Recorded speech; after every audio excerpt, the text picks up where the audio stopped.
আসসালামু আলাইকুম। আপনার হাতেও কি এরকম ফুসকুড়ি দেখা দিয়েছে?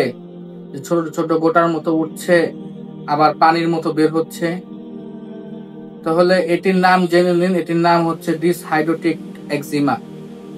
এই ডিসহাইড্রোটিক একজিমা এক ধরনের চর্মরোগ। এটি হয় কেন?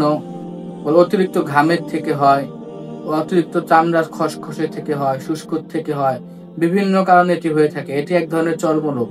যদি আপনার হাতে এরকম ছোট ছোট ফুসকুড়ির মতো দেখা যায়, যে টিপে দিলে পানি বের হয়, কোনো রকম সমস্যা হচ্ছে, অতিরিক্ত চুলকানি হচ্ছে, তাহলে আপনি দেরি করবেন না, আজই আপনি চর্মরোগের ডাক্তার দেখান।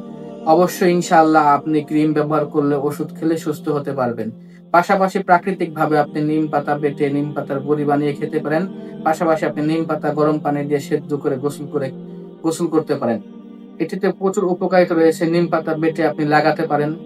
তবে আমরা সবসময় বরাবরই বলে থাকি, আপনি চর্ম ও যৌন ডাক্তার দেখান, ইনশাআল্লাহ অচিরেই সুস্থ হবেন। এটি কোনো সিরিয়াস কোনো রোগ নয়। তবে এখান থেকে অবহেলা করলে বিভিন্ন ধরনের চর্মের বড় ধরনের রোগ হতে পারে। তাই আজই সচেতন হই, সাবধান হই।